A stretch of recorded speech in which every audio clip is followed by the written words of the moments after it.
Hello everyone, आज हम अपना सेकेंड चैप्टर का सेकेंडरी मार्केट का टॉपिक कंटिन्यू कर रहे हैं। प्रीवियस वीडियोस में हमने टॉपिक्स कवर किए थे कि what is the meaning of secondary market, उसके फंक्शंस किए थे हमने, रोल पढ़ा था सेकेंडरी मार्केट का और सेल्फ रेगुलेटरी ऑर्गेनाइजेशंस हमने पढ़ा था। आज हम नेक्स्ट टॉपिक अपना स्टार्ट करें सेकेंडरी मार्केट का, that is how to deal in stock exchanges. कि जब हम सेकेंडरी मार्केट में डीलिंग कर रहे हैं तो डिफरेंट स्टॉक एक्सचेंजेस के थ्रू हम कैसे डीलिंग करते हैं सिक्योरिटीज़ में, क्या प्रोसीजर हमें फॉलो करना पड़ता है और ऐसे कौन कौन से फैक्टर्स हैं जो हमारी सिक्योरिटीज़ के प्राइसेस को इन्फ्लुएंस करते हैं। फर्स्ट टॉपिक हम स्टार्ट कर रहे हैं डीलिंग ऑन स्टॉक एक्सचेंजेस।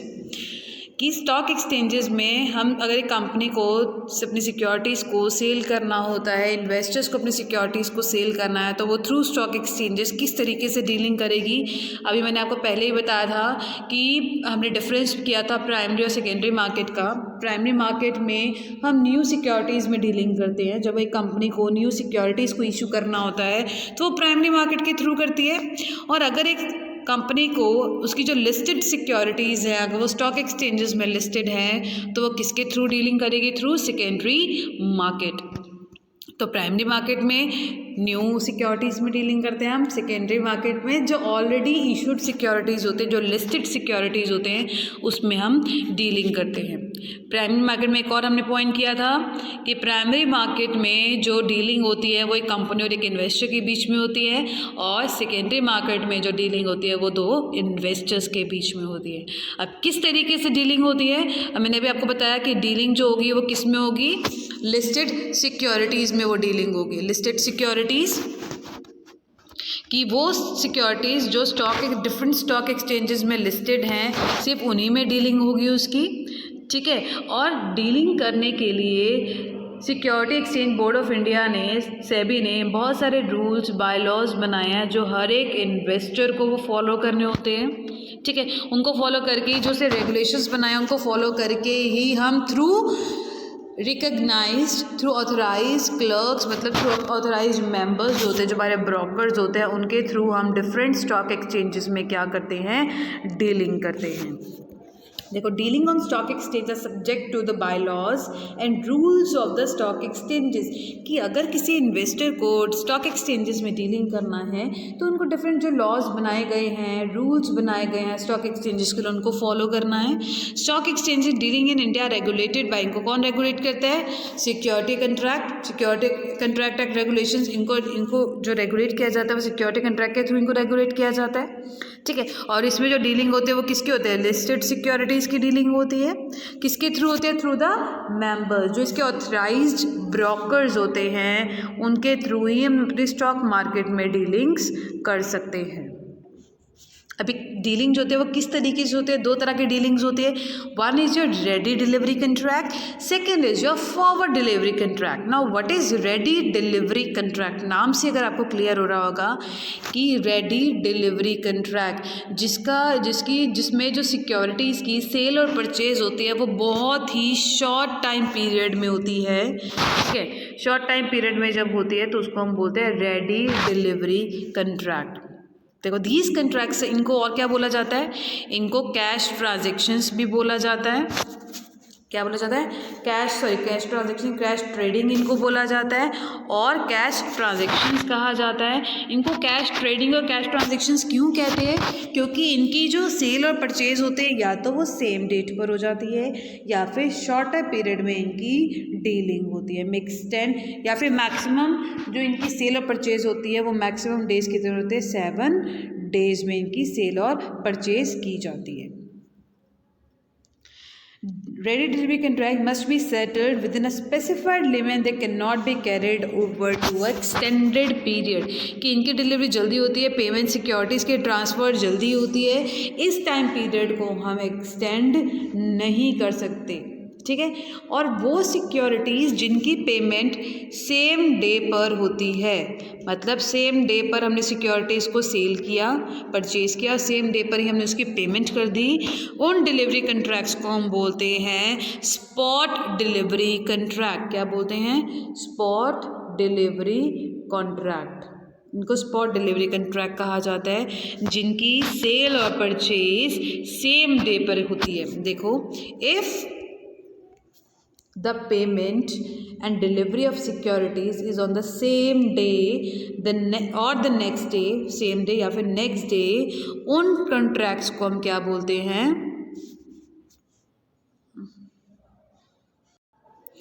उन कॉन्ट्रैक्ट्स को हम बोलते हैं स्पॉट डिलीवरी कॉन्ट्रैक्ट्स। नेक्स्ट आता है आपका फॉरवर्ड डिलीवरी कॉन्ट्रैक्ट। इसका ऑपोजिट हो गया। फॉरवर्ड डिलीवरी कॉन्ट्रैक्ट में क्या होता है कि जिनकी जो पेमेंट, जो ट्रांसफ़र ऑफ सिक्योरिटीज़ होती हैं वो सेम डे पर नहीं होती, ठीक है। The forward discharge on fix settlement days, जिनकी जो पेमेंट है और ट्रांसफ़र है सिक्योरिटीज़ की वो सेम डे पर नहीं होती बट एक फॉरवर्ड डे पर होती है, एक पर्टिकुलर डेट पर होती है, फ्यूचर डेट पर होती है, उन कंट्रैक्ट्स को हम बोलते हैं forward delivery contracts. The forward delivery contracts are discharge on fix settlement days occurring at fortnight intervals. Fortnight intervals होते हैं जो जिनके जो डिलीवरी ऑफ पेमेंट होती है वो 14 डेज के बाद होती है, after the 14 days. Fortnight intervals मतलब 14 डेज।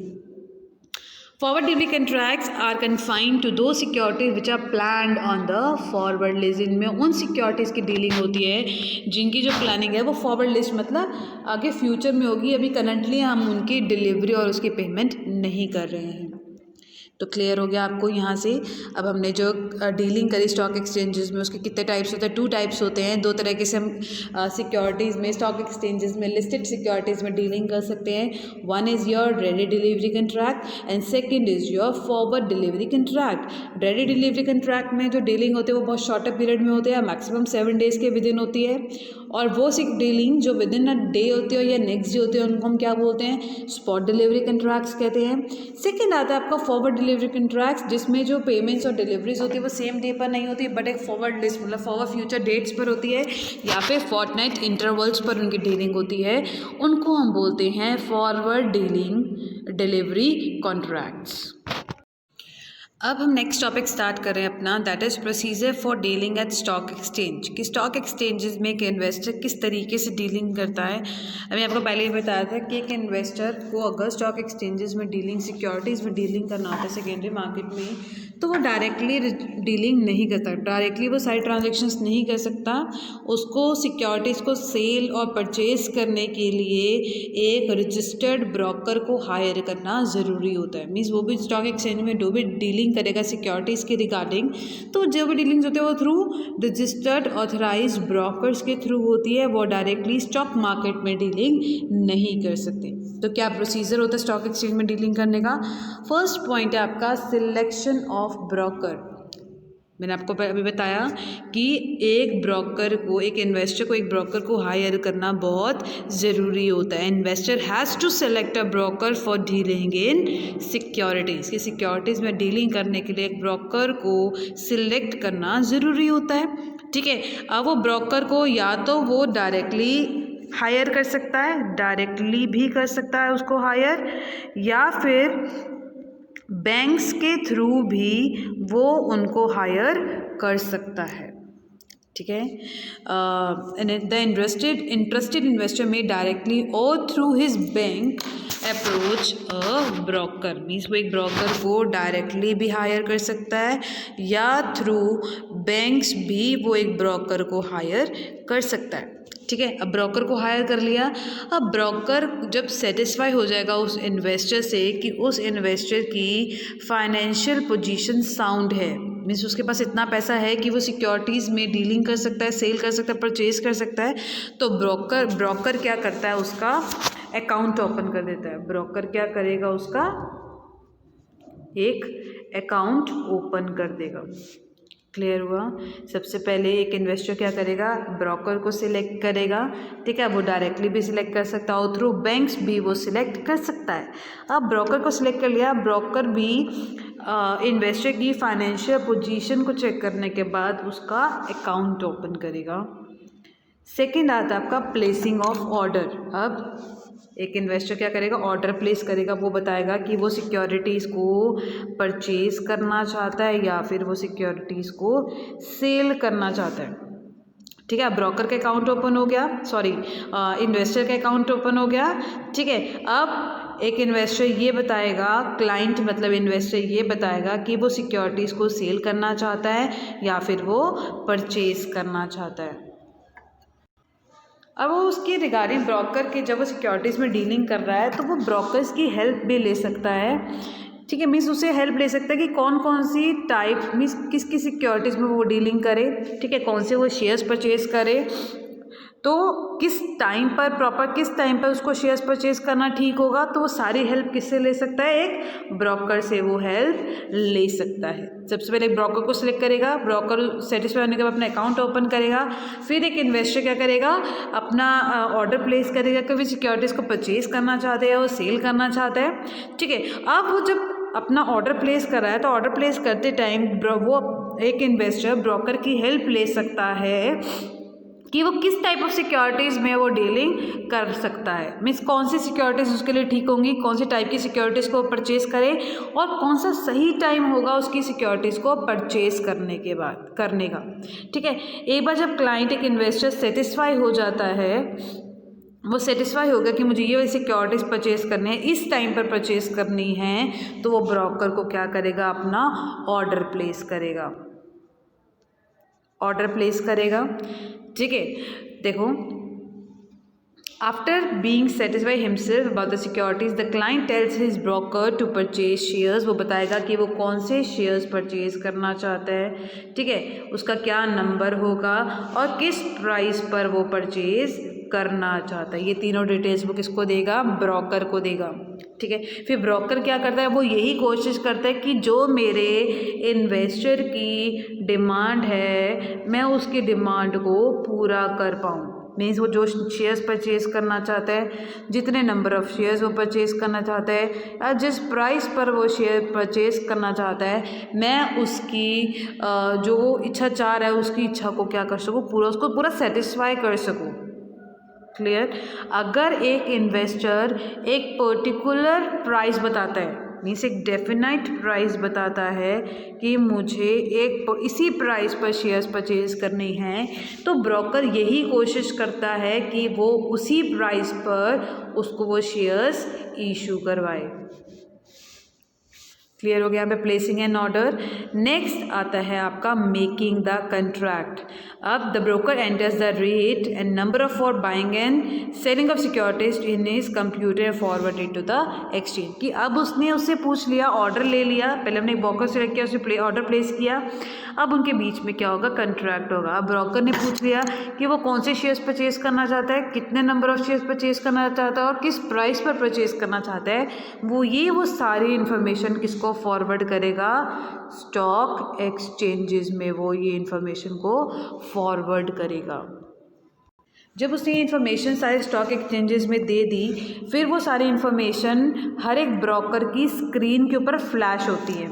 उनकी स्क्रीन के ऊपर क्या होंगी, वो सारी इन्फॉर्मेशन फ्लैश होती हैं। फिर जिस ब्रोकर से जो मतलब जो ये चाह रहा है, इन्वेस्टर चाह रहा है कि इतने नंबर ऑफ़ शेयर्स वो इस रेट पर परचेज करना चाहता है, जिस ब्रोकर के साथ उसकी वो सारी डिटेल्स मैच हो जाती है, तो उनके बीच में क्या हो जाता है, कॉन्ट्रैक्ट हो जाता है। दोबारा बता रही हूँ, सबसे पहले एक इन्वेस्टर क्या करेगा, ब्रोकर को सिलेक्ट करेगा, फिर वो ऑर्डर प्लेस करेगा, कितनी नंबर ऑफ़ सिक्योरिटीज़, कौन से शेयर्स वो परचेज करना चाहता है, ठीक है, किस नंबर पर, किस प्राइस पर वो परचेज करना चाहता है। फिर वो ब्रोकर उस प्राइस को किसको इंटीमेट करेगा, डिफरेंट स्टॉक एक्सचेंजेस में इंटीमेट करेगा।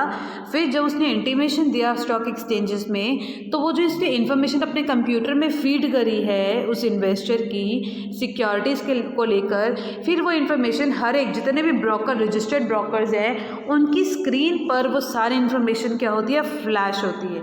और जिस ब्रोकर के साथ उस इन्वेस्टर की इन्फॉर्मेशन मैच होती है, उसके साथ उसका क्या हो जाता है, कॉन्ट्रैक्ट हो जाता है। नेक्स्ट देखो आपका,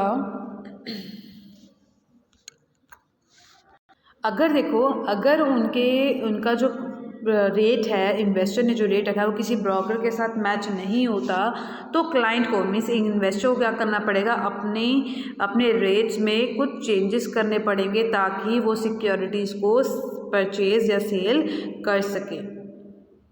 नेक्स्ट देखो आपका, नेक्स्ट आता है कंट्रैक्ट नोट। अब उनके बीच में कंट्रैक्ट हो गया, उसका प्राइस मैच हो गया किसी पर्टिकुलर ब्रोकर के साथ, फिर उनके बीच में क्या हो जाएगा, एक कॉन्ट्रैक्ट नोट तैयार होगा। ब्रोकर को पता लग गया कि इस ब्रोकर के साथ उसकी डीलिंग हो गई है, तो एक ब्रोकर जिस ब्रोकर के साथ वो डीलिंग कर रहा है वो ब्रोकर उसको क्या लिख कर देगा, एक कॉन्ट्रैक्ट नोट लिख कर देगा, जिसके अंदर सिक्योरिटीज़, जिस सिक्योरिटीज़ में वो डीलिंग करना है उस सिक्योरिटीज़ की सारी इन्फॉर्मेशन लिखी होती है कि वो कौन से शेयर्स ले रहा है, किस प्राइस पर ले रहा है, कितने नंबर ऑफ़ शेयर्स वो ले रहा है, वो सब किस में लिखा होता है, कॉन्ट्रैक्ट नोट में लिखा होता है। नेक्स्ट, अब कॉन्ट्रैक्ट नोट दे दिया उसने लिखकर कि कौन सी शेयर्स उस सिक्योरिटीज़ उन्होंने परचेज करी हैं, किस रेट पर, किस प्राइस पर करी हैं। अब उनके बीच में क्या होती है, सेटलमेंट होती है। अब सेटलमेंट किस तरीके से होती है, यहाँ पर सिक्योरिटीज़ को डीमैटेरियलाइज कर लिया जाता है। यहाँ पे जो ट्रांजेक्शन्स होते हैं, the procedure for transaction securities which are dematerialise. Now what is dematerialise, क्या होता है, जिसमें हम सिक्योरिटीज़ को जो फिज़िकल फॉर्म में है, मीन्स पेपर्स की फॉर्म में हैं, हम उसको क्या कर देते हैं, इलेक्ट्रॉनिक फॉर्म में जब हम उसको ट्रांसफ़र कर देते हैं, कंप्यूटर्स में उसकी फीडिंग कर देते हैं कि अब इस पर्सन ने, इस इन्वेस्टर ने इतने अब सिक्योरिटीज़ को परचेज कर लिया है, वो सारी इन्फॉर्मेशन जब हम कंप्यूटर्स को इलेक्ट्रॉनिक्स फॉर्म में करते हैं तो उसको हम बोलते हैं डीमैटेरियलाइजेशन ऑफ सिक्योरिटीज़। अब किस किस तरीके से सेटलमेंट होती है, जब एक इन्वेस्टर सिक्योरिटीज़ को सेल कर रहा है, इन केस ऑफ सेल, जब एक इन्वेस्टर अपनी सिक्योरिटीज़ को सेल कर रहा है तो इन्वेस्टर क्या करेगा, डिपॉजिटरी पार्टिसिपेंट्स को, अब डिपॉजिटरी पार्टिसिपेंट्स कौन सी होती है, अब हमारे इंडिया में दो तरह के डिपॉजिटरी पार्टिसिपेंट्स हैं, एक है आपकी CDSL, एक है आपकी CDSL, एक है आपकी NSDL। CDSL की फुल फॉर्म क्या है, central depository service India limited. NSDL की फुल फॉर्म क्या है, नेशनल सिक्योरिटी डिपॉजिटरी लिमिटेड। अब ये रजिस्टर्ड होती है सेबी के अंडर, किसके अंडर रजिस्टर्ड होती है, ये सेबी के अंडर रजिस्टर्ड होती हैं, और इनका मेन काम क्या होता है, डिफरेंट स्टॉक एक्सचेंज में सिक्योरिटीज़ में डीलिंग करना। मीन्स जो भी इन्वेस्टर्स अपना अकाउंट ओपन करते हैं तो वह इन दोनों के पास वो अपने अकाउंट, सिक्योरिटीज़ में जो इन्वेस्टर्स डीलिंग करते हैं उनको अपना एक डीमैट अकाउंट ओपन करना पड़ता है। वो डीमैट अकाउंट वो किसके पास ओपन करते हैं, CDSL के पास या फिर NSDL के पास, इन दोनों में से किसी भी एक के पास वो अपना अकाउंट ओपन कर सकते हैं अगर वो सिक्योरिटीज़ में क्या कर रहे हैं, डीलिंग कर रहे हैं, उसकी सेल और परचेज कर रहे हैं। NSDL और CDSL को हम क्या बोलते हैं, डिपॉजिटरी पार्टिसिपेंट्स। इनको क्या बोला जाता है, डिपॉजिटरी पार्टिसिपेंट, जिसमें शॉर्ट में हम इनको DP भी कहते हैं। क्लियर हुआ कि वो इन्वेस्टर्स जो सिक्योरिटीज़ में डीलिंग कर रहे हैं वो उनको क्या करना पड़ता है, एक डीमैट अकाउंट ओपन करना पड़ता है इन डिपॉजिटरी पार्टिसिपेंट्स के पास। अब जो डिपॉजिटरी पार्टिसिपेंट्स हैं वो दो हैं हमारे पास इंडिया में, एक है CDSL और एक है NSDL। अब मैं आपको सेटलमेंट में क्या होता है कि अगर एक इन्वेस्टर अपनी सिक्योरिटीज़ को सेल कराए, in case of sale investor को क्या करना पड़ेगा, अपने इंस्ट्रक्ट हिज DP, मीन्स जिस DP के पास, डिपॉजिटरी पार्टिसिपेंट के पास NSDL या फिर CDSL उसका अकाउंट है, जिसके भी पास है उसको इन्फॉर्म करना पड़ेगा कि वो उसके अकाउंट को क्या कर दे, डेबिट कर दे, उसके डीमैट अकाउंट को क्या कर दे, डेबिट कर दे। डीमैट अकाउंट को वो क्या करेगा, डेबिट करेगा। किस केस में, जब वो सिक्योरिटीज़ को क्या कर रहा है, सेल कर रहा है। ठीक है, दोबारा बता दो, एक इन्वेस्टर अपने डिपॉजिटरी पार्टिसिपेंट को DP को क्या करेगा, ये बोलेगा कि आप मेरे डीमैट अकाउंट को क्या कर दो, इतनी नंबर ऑफ सिक्योरिटीज से क्या कर दो, डेबिट कर दो। एंड क्रेडिट द, और किसका अकाउंट क्रेडिट हो जाएगा, किसके पास चली गई है वो सिक्योरिटीज़, उस ब्रोकर के पास चलेगी जिस ब्रोकर के थ्रू वो क्या कर रहा है, डीलिंग कर रहा है। अब इन्वेस्टर का अकाउंट क्या हो गया, डेबिट हो गया एक उतने नंबर ऑफ शेयर से, सिक्योरिटी से, और ब्रोकर का अकाउंट क्या हो गया, क्रेडिट हो गया। ये तो था सेल के केस में। अब परचेज के केस में क्या होता है, परचेज के केस में वो ऑपोजिट हो जाएगा, इन्वेस्टर को क्या देना पड़ेगा, investor has to issue the cheque to his broker for payment of such securities. की यहाँ पर अब इन्वेस्टर सिक्योरिटीज़ को परचेज कर रहा है तो उसको सिक्योरिटीज़ की पेमेंट करनी है, तो उसके लिए वो क्या देगा, चेक देगा। चेक किसको इशू करेगा, ब्रोकर को। नेक्स्ट देखो आपका, before the pay in day the broker of selling client transfer the securities to the clearing house. वो कहते हैं कि जब एक ब्रोकर अपनी सिक्योरिटीज़ को सेल कर रहा है तो सेल करने के एक दिन पहले, पे in day, before the pay in day, पे इन डे का मतलब होता है जिस दिन उसने पेमेंट करनी है, उन सिक्योरिटीज़ की मिलनी है, उससे एक दिन पहले वो सिक्योरिटीज़ को स्टॉक एक्सचेंजेस के डिफरेंट क्लियरिंग हाउसेज होते हैं, उनको वो सिक्योरिटीज़ क्या कर देगा, ट्रांसफ़र कर देगा। पे इन डे, मैं क्या बोल रही हूँ, पे इन डे, पे इन डे, पे इन डे होता है जिस दिन उसने सिक्योरिटीज़ को सेल करना है और उसकी पेमेंट मिलनी है, ये सेल में होता है, ठीक है। Before the pay in day broker of selling client transfer the securities to the clearing house of the stock exchange, की वो उतनी नंबर सिक्योरिटीज़ को क्या कर देगा, ट्रांसफ़र कर देगा क्लियरिंग हाउसेस में। और पे आउट डे किस में होता है, जब हमें सिक्योरिटीज़ को क्या करना है, परचेज करना है, पे out day. On the payout day, the clearing house makes the payment to the selling broker and the purchasing broker receives credit of securities in his account. Payout day वाले दिन क्या होता है कि वो पर्सन जिसने सिक्योरिटीज़ को purchase करना है उसका डीमैट अकाउंट क्या हो जाता है, क्रेडिट हो जाता है उतनी नंबर ऑफ सिक्योरिटीज से।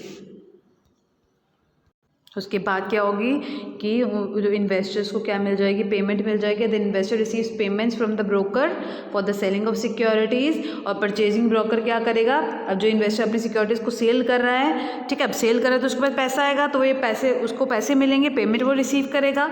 और वो इन्वेस्टर जिसको अपनी सिक्योरिटी सेल करनी है तो वो अपनी डिफरेंट जिस डीपी के साथ और जिस डीपी के थ्रू वो काम कर रहा है वो डीपी को क्या बोलेगा कि आप मेरे अकाउंट को क्या कर दो, पर्टिकुलर नंबर ऑफ सिक्योरिटी से क्रेडिट कर दो उसके डीमैट अकाउंट को। जो लास्ट पॉइंट आता है वो है आपका रोलिंग स्टेटमेंट। अब रोलिंग स्टेटमेंट में क्या होता है, it is important measure to enhance the efficiency integrity of the security market. इसमें क्या होता है, सेबी ने 2 तरह की सेटलमेंट फाइनल की हुई थी, पहले T+5, बट अब उसने क्या कर दिया, अब now it is T+2 system. अब T+5 और T+2 सेटलमेंट्स क्या होते हैं, रोलिंग स्टेटमेंट्स, कि वो इन्वेस्टर जो सिक्योरिटी मार्केट में डीलिंग कर रहे हैं, T का मतलब होता है trade, T is for trade, और ये जो 5 और 2 हैं वो हैं आपके नंबर ऑफ डेज। पहले जो रूल चलता था, जो रोलिंग स्टेट सेटलमेंट चलती थी, वो चलती थी T+5, मीन्स जिस दिन आपने ट्रेडिंग करी है, सेल और परचेज करी है, उसकी जो पेमेंट है, मीन्स आपकी सिक्योरिटीज़ को रिसीव करना परचेज़ के केस में, और अगर आप सेल कर रहे हो तो आपको पेमेंट रिसीव करना, सिक्योरिटीज़ को देना, मीन्स वो जो भी सेटलमेंट होती है वो विद इन 5 डेज़ हो जानी चाहिए। बट अब सेबी ने क्या कर दिया है, T5 रोलिंग सिस्टम की जगह T+2 सिस्टम लेके आया है। मीन्स अब जो सेटलमेंट ट्रांजेक्शन सिक्योरिटीज़ को जो सेटलमेंट होनी चाहिए वो विद इन 2 डेज़ होनी चाहिए। मीन्स जो डिलीवरी है सिक्योरिटीज़ की और सिक्योरिटीज़ की जो पेमेंट है वो कितने दिन में होनी चाहिए, विद इन 2 डेज़। तो ये था हमारा प्रोसीजर, बहुत इंपॉर्टेंट टॉपिक है। सबसे पहले एक इन्वेस्टर क्या करता है, एक ब्रोकर को सिलेक्ट करता है, फिर वो अपने ऑर्डर्स प्लेस करता है कि उसको कितने नंबर ऑफ़ सिक्योरिटीज़ लेने की, इस प्राइस पर लेनी है। तो जब उनके बीच में ब्रोकर्स के साथ उसका जो कॉन्ट्रैक्ट मैच हो जाता है, उसकी मैच हो जाता है, फिर वो उनके बीच में क्या हो जाता है, कॉन्ट्रैक्ट हो जाता है, जिसके लिए एक ब्रोकर उसको एक कॉन्ट्रैक्ट नोट लिख कर देता है जिसमें सिक्योरिटी से रिलेटेड सारी इन्फॉर्मेशन लिखी जाती है। फिर उनके बीच में सेटलमेंट होती है, उसको डीमैट अकाउंट ओपन किया जाता है, सारी सिक्योरिटीज़ को डीमैट अकाउंट के थ्रू उनको सारा प्रोसीजर किया जाता है। नेक्स्ट आता है रोलिंग स्टेटमेंट, मीन्स उनको विद इन 2 डेज़ और 5 डेज़ उनको अपनी सिक्योरिटीज़ की प्रॉपर सेटलमेंट करनी पड़ती है। Means delivery of securities and payment must be done with in 2 days. Next आपका इंपॉर्टेंट टॉपिक आता है, that is your factors influencing price on stock exchange. जैसे कौन कौन से फैक्टर्स हैं जिससे हमारी सिक्योरिटीज़ के प्राइस के ऊपर अफेक्ट पड़ता है, इन्फ्लुएंस करता है। फर्स्ट आपका financial position of the company. अब फाइनेंशियल पोजीशन से हमारी कंपनी की जो शेयर्स का प्राइस है बहुत ज़्यादा इफेक्ट पड़ता है। ठीक है, अगर जितनी अच्छी कंपनी की फाइनेंशियल पोजीशन होगी उतने अच्छे उसके शेयर्स के प्राइसेस बढ़ेंगे। जितना अच्छा वो रेट ऑफ डिविडेंड अपने शेयर होल्डर्स को दे रहे हैं उतना ही प्राइस उनका शेयर्स का बढ़ेगा। ठीक है, तो फाइनेंशियल पोजीशन कैसे वगैरह good financial results increase the rate of securities in the market. और जितना ज़्यादा एक कंपनी अगर रेट ऑफ डिविडेंड ज़्यादा से ज़्यादा डिविडेंड अपने शेयर होल्डर्स को दे रही है तो उसके शेयर्स का जो प्राइस है मार्केट प्राइस है वो बढ़ेगा। ज़्यादा से ज़्यादा वो कस्टमर्स को अट्रैक्ट कर पाएंगे, तो जितनी ज़्यादा वो कस्टमर्स को अट्रैक्ट कर पाएंगे उतना ही शेयर्स का उनका प्राइस बढ़ता जाएगा। ऑन द अदर हैंड कि वो कंपनी जिनकी फाइनेंशियल पोजीशन साउंड नहीं होती, वो अच्छे से अच्छा डिविडेंड अपने शेयर होल्डर्स को नहीं दे पाते, तो उनके जो शेयर्स का प्राइसेस होता है वो भी डाउन होता है। सेकंड आपका demand and supply of shares. Demand and supply से हमारे शेयर्स का प्राइस कैसे अफेक्ट करता है। If the demand is more and supply is less, कि डिमांड बहुत ज़्यादा उस कंपनी की गुडविल अच्छी होगी, फाइनेंशियल पोजीशन अच्छी होगी, इसलिए उसके शेयर्स के प्राइसेस ज़्यादा हैं। ठीक है, प्राइसेस नहीं, शेयर्स की डिमांड ज़्यादा है। ठीक है, जितनी ज़्यादा डिमांड होगी और उसकी सप्लाई कम है तो मार्केट शेयर बढ़ेगा, मार्केट रेट बढ़ेगा उसका। ठीक है, on the other hand if the demand is less, कि उसकी डिमांड ज़्यादा है, कम है और सप्लाई उसकी बहुत ज़्यादा है कि कोई परचेज ही नहीं कर रहा, डिमांड ही नहीं है उसकी, तो उसका मार्केट शेयर जो मार्केट प्राइस है वो भी क्या होगा, लो होगा। क्लियर। फर्स्ट कि हमने फाइनेंशियल पोजीशन, जितनी अच्छी फाइनेंशियल पोजीशन होगी, गुडविल अच्छी होगी, उतना मार्केट शेयर प्राइस बढ़ेगा।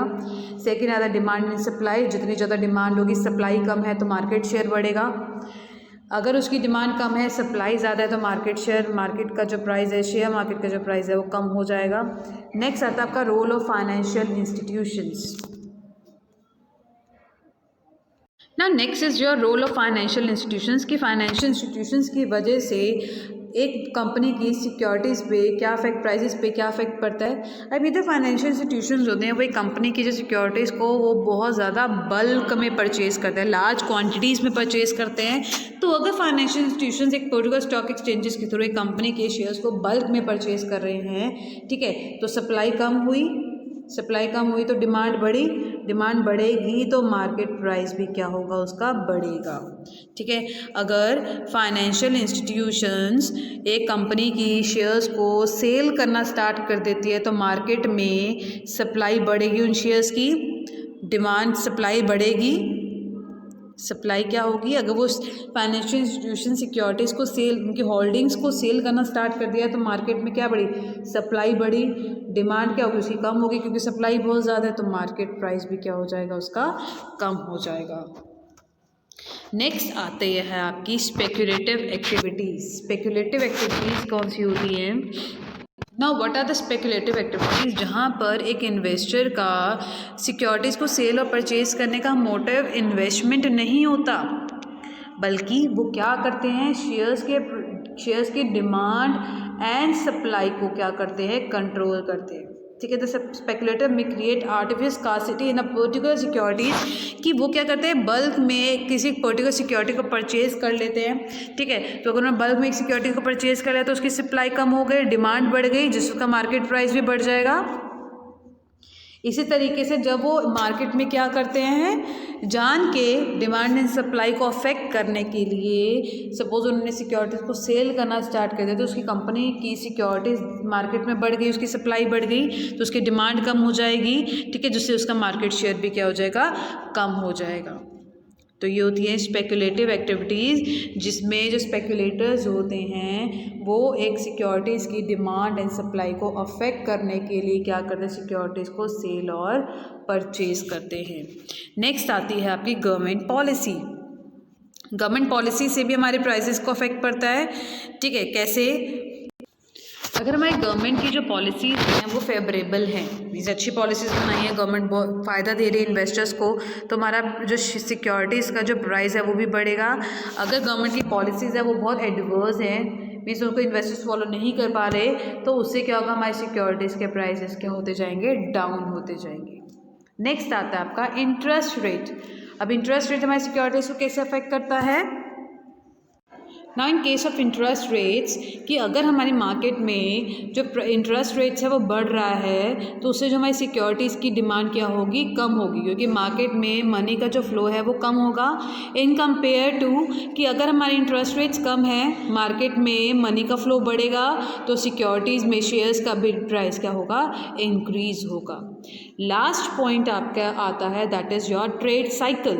अब ट्रेड साइकिल से कैसे अफेक्ट होती है हमारी सिक्योरिटीज़? बूम पीरियड अगर चल रहा हो, मीन्स सारी इंडस्ट्रीज बहुत अच्छा काम कर रही हैं, बूम पीरियड चल रहा है, ठीक है, तो मार्केट में फ्लो ऑफ मनी होगा, तो जितना ज़्यादा पैसा होगा तो उतना शेयर्स के प्राइसेस बढ़ेंगे, मार्केट में डीलिंग होगी, इन्वेस्टर्स के पास पैसा होगा, सेविंग्स होंगी, तो वो शेयर्स को सेल और परचेज करेंगे। वहीं पर अगर डिप्रेशन चल रहा है, डिप्रेशन का टाइम पीरियड चल रहा है ट्रेड साइकिल का, मीन्स इंडस्ट्रीज ज़्यादा से ज़्यादा ग्रो नहीं करे, जैसे आज का टाइम पीरियड चल रहा है कोविड के टाइम पर इंडस्ट्रीज ज़्यादा काम नहीं कर पा रहे, डिप्रेशन चल रहा है बिजनेस में, ठीक है, तो उससे हमारा क्या होगा, मनी का फ्लो नहीं होगा मार्केट में, इन्वेस्टर्स के पास से पैसा नहीं है, सेविंग्स नहीं है, तो हमारा जो शेयर्स का प्राइस है वो भी क्या हो जाएगा, डाउन हो जाएगा। ठीक है, तो ये थे हमारे फैक्टर्स जिससे हमारे जो सिक्योरिटीज़ का प्राइस अफेक्ट पड़ता है कंपनी की फाइनेंशियल पोजीशन से, उसकी डिमांड और सप्लाई से, ठीक है, फाइनेंशियल इंस्टीट्यूशंस की वजह से भी हमारी सिक्योरिटीज़ के ऊपर अफेक्ट पड़ता है, स्पेकुलेटिव एक्टिविटीज़, गवर्नमेंट की क्या पॉलिसीज़ हैं, इंटरेस्ट रेट क्या चल रहा है और बिजनेस की ट्रेड साइकिल क्या कर रही है, कैसी चल रही है, उन सब से हमारी सिक्योरिटीज़ का प्राइस क्या करता है, अफेक्ट करता है।